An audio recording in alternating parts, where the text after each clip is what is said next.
Sa totoo lang, ikaw ang mahala sa buhay. Ang dami nating negosyo pagkakitaan eh. Iiwanan mo't lahat. Yan, naghanap ka ng trabaho, Ibsa. Yan, yung pala lalaking hinanap po. Sige, tuloy mo. Go ahead, go, go. Yan ang gusto mo eh. Wala, magagaw, kaligayahan mo yan. Tira! Andiyan, maraming nga tao dyan sa Ibsa, mga lalaki, magpipili ka pa. Yun ang gusto mo. Sige. Ako eh, wala na. Total, matanda na eh. Hindi na kita bolin. Naku po. Bili ng bigas. At saka meron din pong pinapabigay po si Daddy Frankie sa'yo, no? Sino ba, Frankie? Ayo? Isa pong kaibigan na tumutulong po. Okay. Sino man nagbigay, salamat po. Maraming salamat. Ba, malaking bagay na to sa akin. Baka 6 na buwan, baka abutin ko yan. Yung bigas na yan. Salamat po. Maraming salamat po. So ito po tay. Oh. Pambili nyo po ng ulam. Sa pambili nyo po ng gamot. Wala ko resibo. Ito ko nun. Ito tay. Akin na po yung kamay nyo tay. Wala ko 1, resita. 2, 3, 4. Ayan, 2,000 tay. Para po yan sa pambili ng ulam, sa pambili ng gamot po. Galing po yan kay Daddy Frankie at saka sa buong team, ano. Boss Frankie, salamat po. Dito, binigyan akong pera at saka bigas. Sa kanya Salamat po. Ayan, sa kanya po galing yan tay. Ayan. Maraming salamat. Malaking tulong to sa akin. Katulad ko, wala na ba? Hindi na makalakad. Ay, naku po. Ayan, pagulong-gulong na lang ako dyan. Kaya dito, ayan, tinabay na itong ayan, magak na ulo ko dyan lagi. Ako kasama eh. Ito yung buhay to. Kung ang tubig, dulas, bogok, gulo ko. Puta na buhay, sabi ko, ano ba nangyayari sa akin? Dinimonyo na ako. Totoo po yan, nangyayari sa akin dito. Dito mismo, ito. Diyan ako natutubad, yung gabi, pumuntan eh. Hirap ka talaga. Buhay. Diyan ako na naririndi. Pagbababa ko, mahina na pa. Balaktad ako dyan. Sabi ko, ayos na. Patay kong patay. Bahala na. Magsasayang ako. Bisan nagbahin tubig siya. Sabi ko, puta init. Totoo yun. Hindi ako nagsasino kanaya pa. Kita-kita niyo kasarola. At saka yung rice cooker. Yung pinag-iigitan ko. Bisan di ko mahawakan ng gusto. Dano pa ako. Well, magandang buhay sa inyong lahat, mga bisi. Ayan. So, kung dati kami yung tinulungan ni Daddy Frankie, ang tutulong ngayon, so pupuntahan natin si tatay. Kapag Daddy Frankie, so kami muna ni Bandam ang mag-i-interview sa kanya. Tara, puntahan natin si tatay.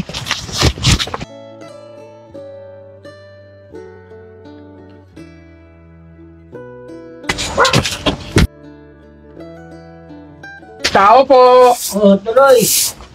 Hello po. Hi tayo, magandang hapon. Ay, magandang hapon din. Okay. Tayo pwede mag-upo. Salamat. Okay. Kumusta tayo? Ngayon naman. Tayo pwede pong ikabit po namin itong ano. Okay. Konting ano lang ito tayo. Ayan. Kumusta naman ang buhay-buhay natin tayo? Okay pa rin. Nakakain pa naman. May sakit po ba kayo? Meron eh. Nabibigyan ng mga kapitbahay yun. Nakakain pa rin. Opo. Ano po pangalan natin tayo? Juanito Montil. Ito, may idea ako dyan eh. Ilang taon ka na po? 73. 73. Opo. So, sino po kasama niyo po dito? Wala, ako lang. Asawa po. Wala ako. 3 taon na kami hindi ako linadalaw eh. Bakit po? Sabi niya, dito ka o sasama ka doon sa Malaini. Sabi ko, hindi na. Pinagbuhatan ko na to. Pinaghirapan ko, mahiiwan ko. Hindi na, kayo na lang umalis. So ano po yan tayo? Yung kasal po ba kayo o... Hindi po, libil lang. Pwede po bang ikwento nyo sa amin tayo kung simula po, yung bago ko po kayo nagkakilala ni... yung sinanay po? Okay, pwede rin. Nung ako'y na-destino dyan sa GT, tatayo kami ng tanggi dyan. Opo. Ngayon nakita ko yan doon sa may dagat. Mga anong taon po yung time? Hindi ko na matandaan, medyo matagal-tagal na rin. Sige po, ikwento nyo po. Ngayon, nung makita-kita ko doon, kayo pala, nandun palang bahay nila dahil tatay niya mangingisda. may bangka sila. Sabi ko ba, maganda pala buhay mo ito, may tindahan. Ngayon sabi ko, total iyo palang tindahan yan, tatay mo, pwede ba ako makahiling dyan kahit merindan man lang? Makautang ba? Opo. Sabi niya, bakit ba hindi? Yun, nagkakilala kami doon hanggang na dibilip kami dalawa, pati yung mga nanay niya, magulang. Sabi ko sa magulang, boss, baka sakaling pwede kong maligawan tong anak kong bayat? Sabi mo gano'n. Opo. Dinirikta ko na, ayaw ko ng paligbiligo para walang duda. Ba't sino ko ba? Sabi ko, dyan lang, datrabaho sa Lumang Diti. Mag-usap kayo, hindi akong kausapin mo dahil anak ko yun, sinasabi mo. Hindi ko, papaalam lang, gawa ng sabi ko, baka mamaya, mag-ano ko ng kaisipan ng tao dahil bago lang ako dito. So ano po yung trabaho? Oo. Malaki na yun, yung 750 tayo, nung 1980s na yan. Malaki. Sabi ko, sir, tatanggapin ko yun. Kaya lang sabi ko, huwag niyo kawatin sa overtime. Yun lang gagamitin panggastos sa destiny. Dahil hindi ako bibigyan sigurado niyan. Hindi nagkataon nga, hindi nga binibigyan kahit anong hiling. Ang tunisildo ko, umabot ang 22 hanggang basta isang buwan, 40 mil. Totally na yun. Doon sa kanya, sa ATM ko. Dahil kinuha kami ng ATM ng kumpanya para ibig sabihin, pag payroll, andot na lang. Doon sa sa opisina namin. May Catherine. So, pipirma na lang kami yun na nakain kami ko doon. May overtime, ganun. Doon na lang yun. At saka niya na namabsak sa ATM ko. Tapos yung ATM na yan, sino may hawak nun? Yun nga, misik yun. Naawa naman ako kasi tawag ng tawag yung mga may uso na cellphone nun eh. Mama, ayaw magbigay pambili ng damit, tsaka libro, sapatos. Paano napayak ako? Sabi ko, butang babae ito. Sabi ko, sige lang, okay lang, huwag kayong mataranta. Tatawagan ko yan, automatic, sasabihin ko, batay mo na yung itim na yung pa-hold ko sa opisina. Hindi para sa iyo, para sa inyong pagkain at saka yung mga bata. Ano ba ginagastos ko? So anong ginawa mo nun, Tay, noong nalaman mo na gano'n ang ginagawa ng asawa mo? Niyang pa rin, sabi ko, what to sawa na siya. Sabi ko, wala akong pakialam, basta kinuha ko yung itim. Hindi mo man lang siya kinumpronta o hindi ka man lang nagalit sa kanya? Galit. Sa ginawang panluloko niya sa iyo? Pati mga magulang, pegalitan ko. Sabi ko, kayo ang pag-asa ko, nasawayin niyo, anak niyo. Promotor din pala kayo. Ginanong ko na. Direkta ko na. Sabi ko, ako hirap na hirap sa trabaho para sa kanilang pagkain Ganun pala, dami yung bisita, pati yung mga, sabi ko, kamag-anak niyo, andyan okay lang kung kamag-anak niyo, kaso iba Na ibang mga lalaki na pala, mga barakada na pumunta. Bugoy-bugoy, doon pa nagsasabi ko, ibang klase na to Anong pakiramdam mo noong mga oras na yun, nung nalaman mo na mayroong lalaki yung sinanay mo, na nagtatrabaho sa ibang lugar para sa kanila, tapos sa manlog ko. Anong pakiramdam mo nun tayo nung mga panahon na? Nako, halos magwala. Girahin ko silang lahat. Totoo yun. Sabi ko, wala, masama ang loob ko talaga. Sabi ko, ni isa sa inyo, wala akong pakialam, pero kung ako hamonin nyo, hindi kayo atasan. Sabi ko, para tayo lalaki, tatrabaho ako para sa pamilya, tapos kayo hindi pala nagikinabang. Ano yung ibig sabihin? Ano po bang nangyari dyan sa paa nyo, Tay? Bigla lang namaga. Bago hirap na parang may tumutusok sa loob. Sabi ko, ba to? Ano po yan? Rayuma? Arthritis? Hindi kasi nung ako'y nag-isis sa dagat, biglang, tawag to yung parang namulikat po? Oo, namulikat. Parang yung vein, yung varicose?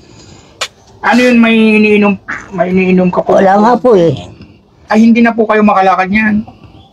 Hindi, kalakad pa naman dahil may tungkod ako Medyo malakas pa naman. Paano mo yung pag-iigib mo, Tay? May puso ako. Paano yung pag nagsasayang ka dyan sa ano? Kaya pa naman. Kaya lang pahirapan. Kaya lang pag anong osang kain mo. Sino yung nagbibigay sa'yo ng ng bigas, ng bumibili ng ulam sa'yo? Yan, umungutas ng daan. May naawa pa naman. Ayan, Tay, message mo na lang sa asawa mo, Tay, kung mayroon kang gustong sabihin sa kanya.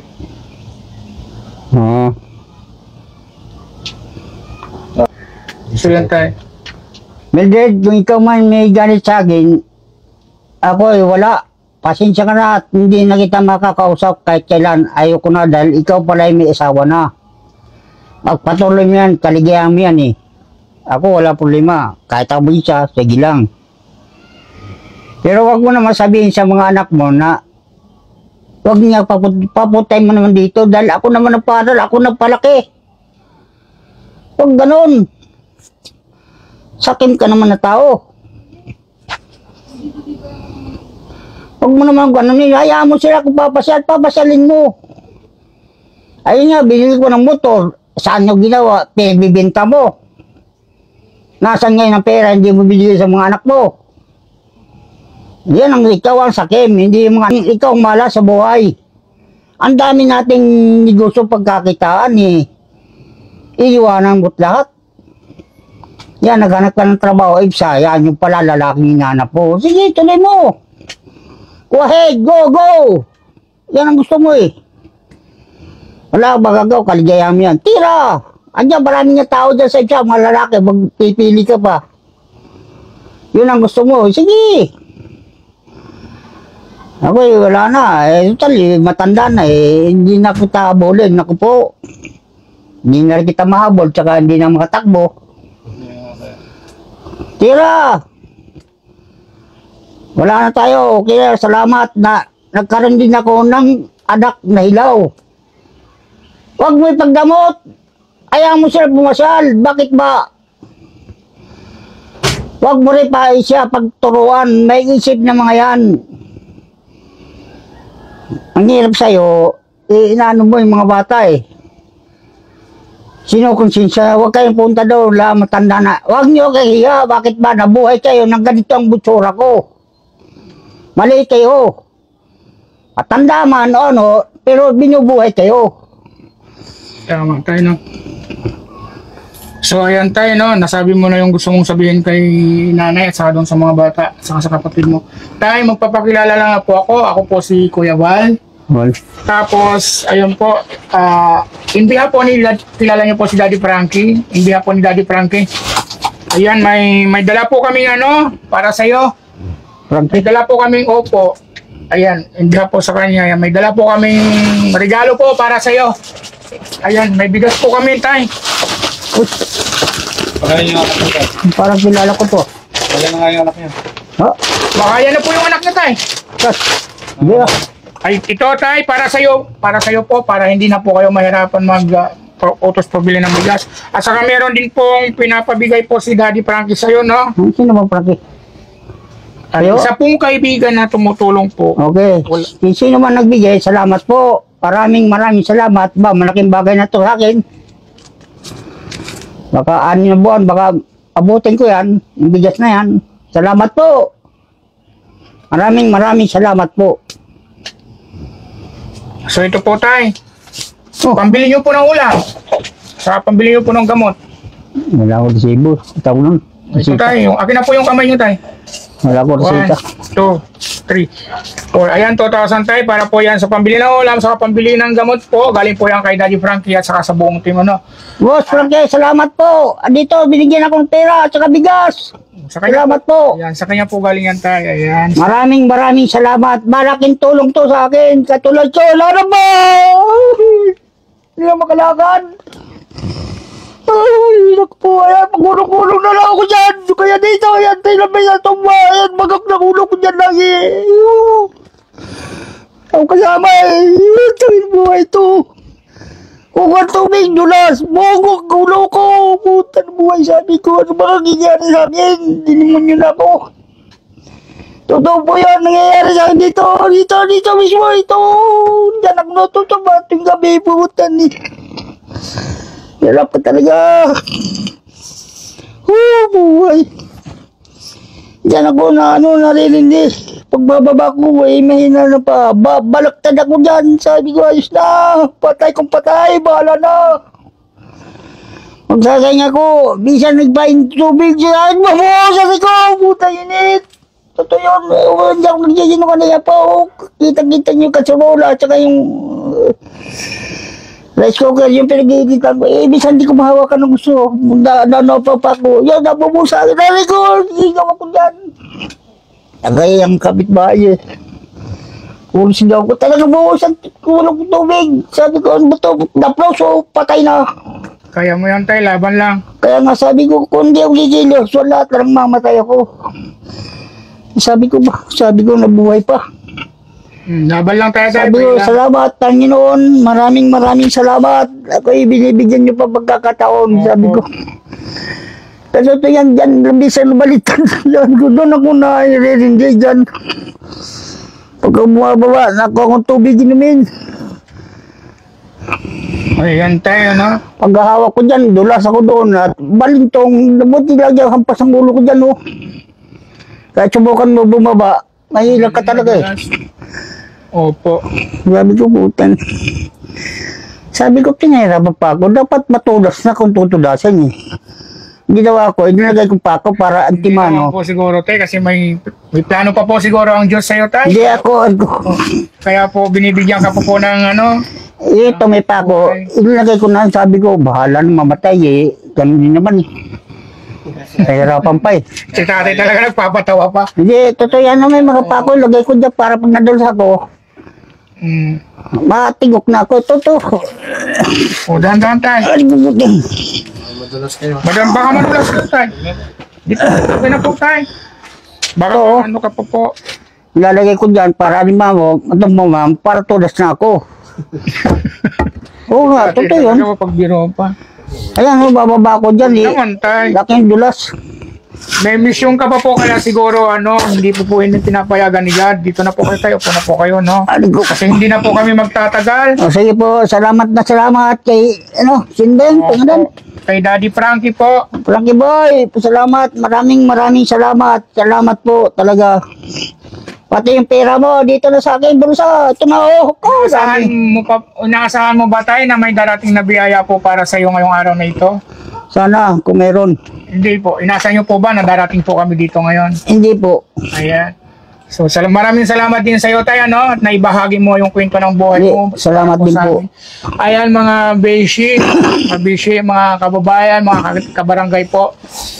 Huwag kayong Ayan, magkabala sa akin. Ako'y totoong nagsabihin, totoong sa buhay ko yan. Opo. Maglalaba, ako lang isa yan. Minsan ako naglalaba, oh. Kapabutang, minsan madilim pa eh. Ayan, so narinig po at saka napanood po natin yung kwento ng buhay ni tatay simula sa simula at saka hanggang sa ngayon. Juanito Monten. Pinabayaan na po siya ng kanyang asawa. Hindi man lang po pinapayagan ng asawa niya yung mga anak niya na dalawin po siya dito. At saka nakikiusap din po si tatay yung sa kapatid niya po. Ano pong pangalan ng kapatid niya tay? Liliano po ito. Si Lilia po, Ate Lilia ni Cuito. Kung mapapanood niyo po ito, nakikiusap po ako sa inyo in behalf ni Daddy Frankie na sana po madalaw niyo po ang kapatid niyo po kasi hindi na po siya makalakad. Ayan mga beshi, maraming salamat po sa inyo sa pagsuporta. Siyempre kay Daddy Frankie at saka sa buong team ni Daddy Frankie. Ayan, maraming salamat. Maraming salamat sa inyong panonood saan man kayo ng mundo sa Pinas, sa mga OFW na mga kaibigan po natin at saka sa mga nagpapadala po ng tulong nyo po para sa ating mga beneficiary. Maraming salamat po. Ayan, hindi na po ako magtatagal hanggang sa susunod po na gagawin po namin video. Ayan. Sana manood po kayo at hindi po kayo magsawa. Maraming salamat. At saka sa mga nasa premiere po natin, thank you. Sa mga nagpapakulay po kay Daddy Frankie, thank you so much. Ayan.